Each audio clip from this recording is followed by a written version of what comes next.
guys, welcome back to my channel. It's been a long time since I've posted a video.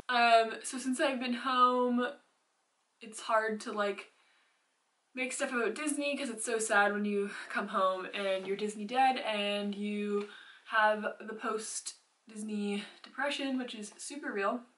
A bunch of people have asked, that's not true, no one's asked me to make this video, but I wanted to make a video all about what's it like to work at Soarin, to work in Epcot, and just to like work for Disney in general.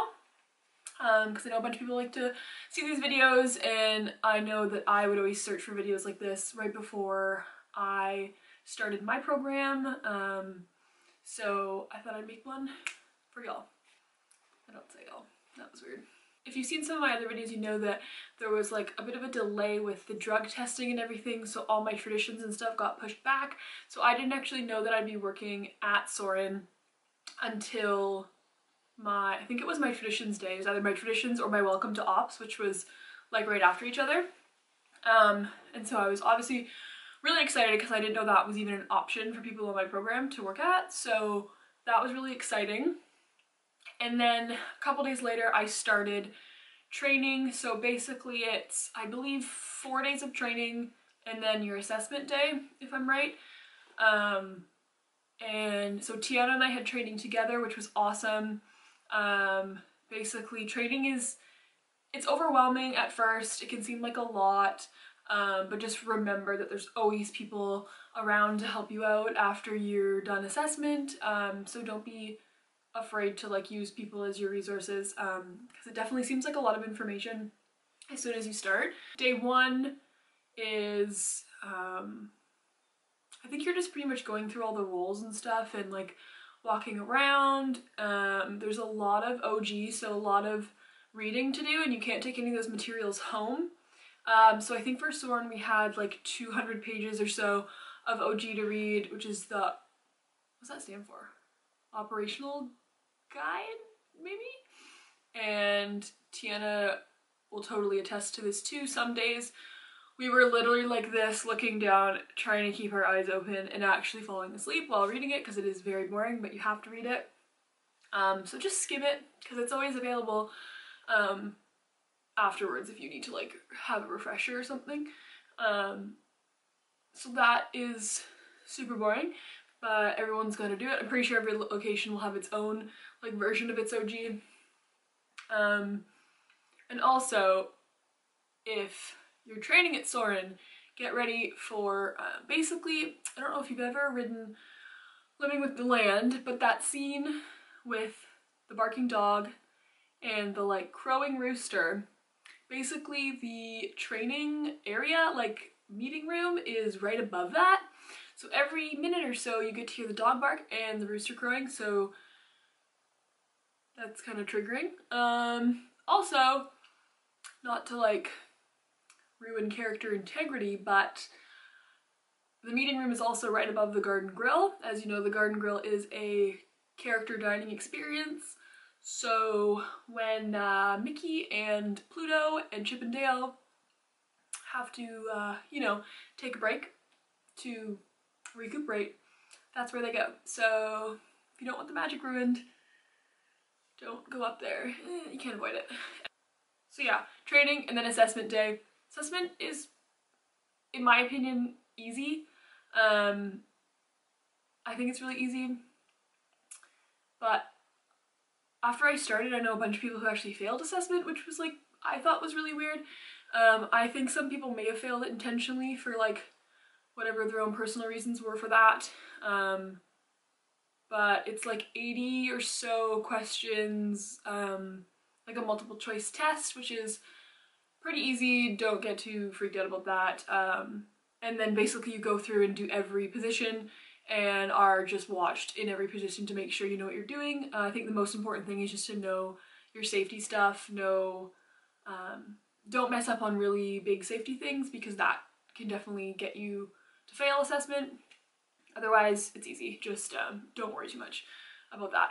So then once you're done, you've earned your ears, and then at Soarin you also earn your wings.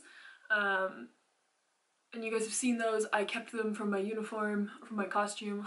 Oh my god, I'm not even saying Disney words anymore, I've been away for too long. So I kept my wings, that's exciting. Yeah, and then you're a full-fledged cast member. And that's where the fun begins. Then you get, you know, pushed out on your own into the world and you have to fend for yourself. Now I'll talk about the cons and the pros. About mostly Soarin', but also like a little bit of Epcot in general. And Disney in general. So one of the most annoying things about working at Soarin' is people requesting B1. So if you don't know the ride, there are basically 3 separate theaters. In each theater, there are 3 rows of 3 carriages. So like 9 carriages. Everyone thinks the best one is B1, which is right in the middle and at the top. So you don't see dangling feet and you don't have curvy crap from the sides. So people ask for that constantly. You'll be grouping people and you'll be like, how many? And they're like, B1. How many in your party? B1. It's like, no, that's not how this works. How many people do you have? And then maybe we can talk about if I'm gonna give you B1 or not. So that's super annoying. People asking for B1 all the time. Like, guests in general are just annoying, I guess, for the most part. But that's, I think, the case in like pretty much any role. So you can't really avoid that. But then you also do get your really good ones, which we will talk about later on. Another thing that's really annoying are last ons. So basically a group will pay money to keep the ride open past closing time. So a lot of the time it's like wedding parties or corporate things, and they'll pay to ride one time, which seems like such a waste. Why would you spend it on Soarin'? Not that Soarin's great, but like, why? You know? They can be really annoying because a lot of the time they won't show up on time. So you'll be like waiting around for them, and you have to stay open because they've paid. So that can be irritating. Or they can just be like really rude and like entitled and stuff. So most of the time they were good. Like they thank us for staying open late and thank us for, you know, sticking around and stuff. But you'd have the odd group that like would just think you were completely invisible. So that was great. I think the main thing that was actually like bad was when parents would get angry because their kids weren't tall enough to ride. So Soarin' does have a height requirement to ride. It's 40 inches. The measuring sticks are like measured every single morning to ensure that they are indeed 40 inches.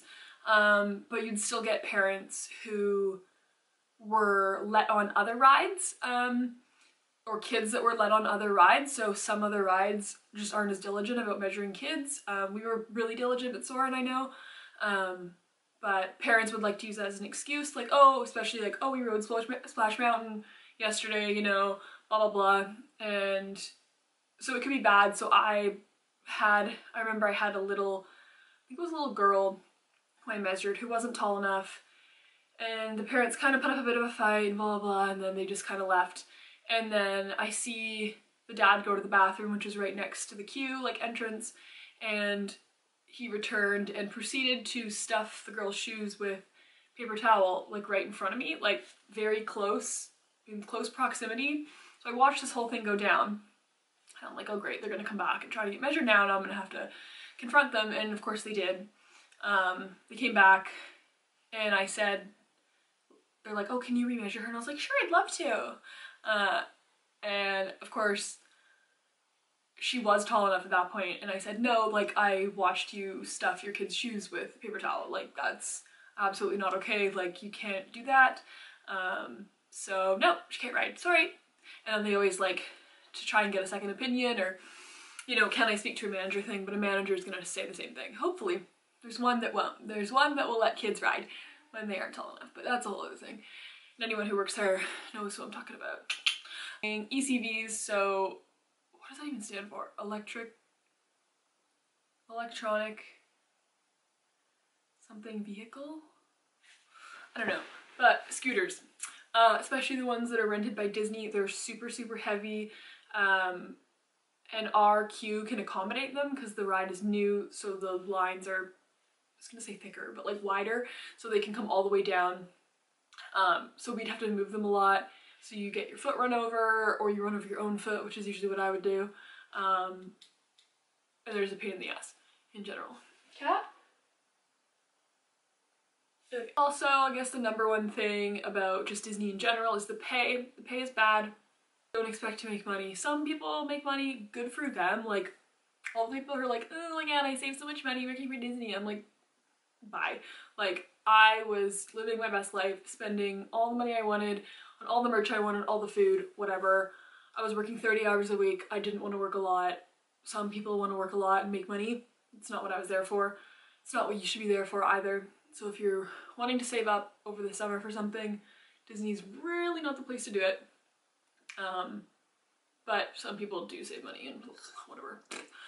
Now let's talk about the good things, okay? Because there are so many. Number one thing that I really liked was like the consistency of shifts. So people always tell you that like the CPs get the worst shifts. They get all the closing shifts, but I actually loved having the closing shifts. I would always work evenings. So I was always working with like the same people, other CPs. So other young people you're going to be working with in the evening, so you can sleep in if you want, you can go to a park in the morning if you want. But I had such consistent closing shifts. I loved that. It was either like 3:45 to 9:45 or 4 to 10. And I really, really liked that consistency. But you probably will only get, if you're working less hours and shorter shifts, you'll probably only get 1 day off a week, if that. 2 days off in a row is really rare. A good thing just about like Epcot in general is the C bus. So the bus that goes to Epcot goes only to Epcot, so it goes, I live in Vista, so it was awesome because Vista was the last stop, so it would go from Vista straight to Epcot, and then I'd pretty much always get a ride home, which was awesome. Shout out to Danny for always giving me a ride home. Thanks, girl. So it was like really consistent. Like the bus was, or really really convenient. The bus was like 10 minutes to get to work, so that was really good if it showed up, you know. So obviously just like being a cast member, getting all of those perks of being a cast member. So specifically like the preview of Toy Story Land that we got was awesome. Sunrise Yoga in Magic Kingdom was super cool. Getting discounted tickets for like after hours events. I did one of them when I was there. What else? Just like the discounts in general on food, merch. That was really great. So just being a cast member, like you get a lot of exclusive perks and they make it worth your while because the pay's so crappy. So that's good. Seeing celebrities, like working in attractions, you will get quite a few celebrities.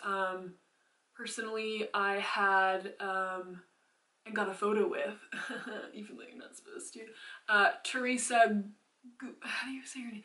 Guidice? You know, she was the Desperate Housewife, not Desperate Housewife, Real Housewife of New Jersey, like the one who went to prison or something for like covering for her husband for something, I don't know.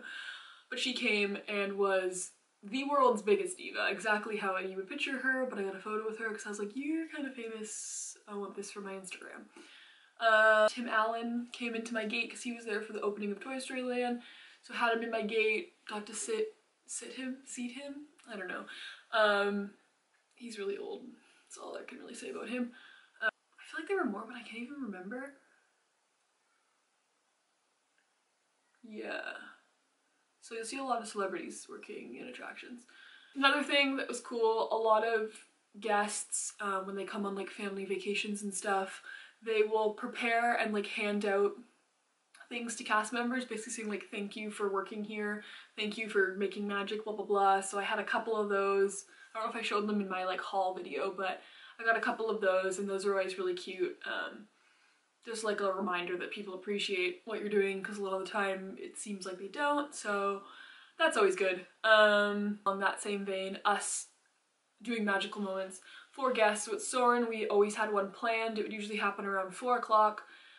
We would pick out a family from either like right before the standby line or in the standby line, and basically take them through the exit, take them through one of the VIP rooms, ride with them on B1, and then have everyone sign this like certificate thing with their name on it and stuff like that. So that was always fun. I did it once and had a pretty good experience with it. I know a lot of people have done it and the family's like not super stoked about it and like doesn't really think it's a big deal or is like not really talkative, so I think depending on what family you get, that can kind of determine how it is for you, but obviously like it's not about you, it's not for you, it's for them. But I got lucky when I did and had a really good family. Also, obviously, like, people you work with are gonna become your really good friends. So I remember seeing so many things before I left, people saying like, oh, you're not really gonna see your roommates much, like you're mostly gonna hang out with people that you work with. And I was like, well, like there's no way. I've been talking to my roommates for so long, like obviously we're gonna hang out together the most, but like now I can totally see that you hang out with work friends so much more just because your schedules will line up better.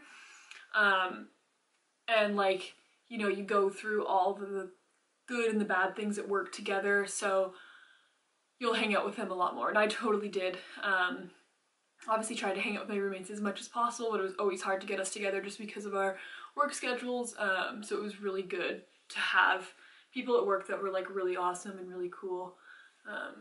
So you'll make really, really good friends at work and hopefully keep in contact with those people. Yeah. Another thing that's like fun, I guess, like a good thing, is when you have the ability to like calm down a kid who's really scared. So a lot of the time, you know, you'd fill your seats up in the theater and you'd start doing your walk, and then you'd see a kid who was like having a bit of a meltdown, freaking out, crying, whatever. And like, besides the point that we can't send the ride up if a kid's freaking out, because we're not gonna like, you know, start the ride if a kid's like absolutely terrified and gonna be traumatized. It's nice if you can go up to them, and then we always kind of had a story prepared. Like we'd show them how the glider was gonna rock, so you kind of rock it back and forth, and then basically like people had different variations of what they would say, but I would always say like, oh, you know, Tinkerbell's gonna be in the video somewhere, so I'm gonna give you a special job. Like, I want you to look for Tinkerbell, and I'm gonna come back at the end and you're gonna tell me where Tinkerbell was. And then you'd like give him a little sticker of Mickey and be like, Mickey's gonna be with you the whole time, like he's gonna make sure you aren't scared and you have fun and blah blah blah. So like most of the time that would work. Sometimes it wouldn't, and then it was kind of awkward once you like put in all that effort and the kid had to like be taken off the ride. But for the most part, kids were like really receptive to that, and that could calm them down. And you could always tell the parents were really thankful, because a lot of the time parents will like keep their kid on the ride and the kid's about to like be traumatized, and you're kind of like, that's crappy parenting. But yeah, a lot of the times parents were like really thankful that we kind of had the ability to like calm their kid down. Last but not least, the only thing I can really think of is another pro is listening to our Lord and Savior Patrick all day long.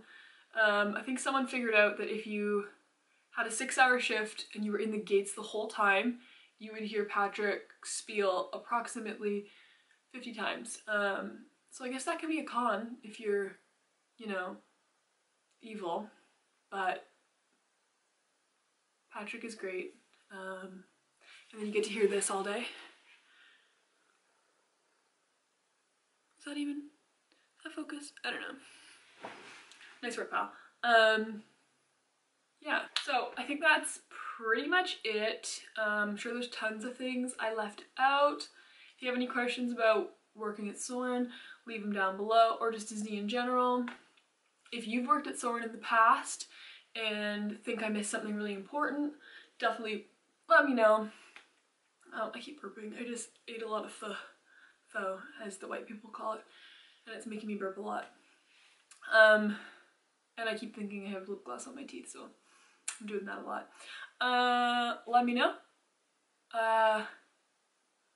Give this video a thumbs up, subscribe, do all that good stuff. And hopefully I'll be back with another video soon. I don't know what it's gonna be though, so if you have any suggestions, let me know.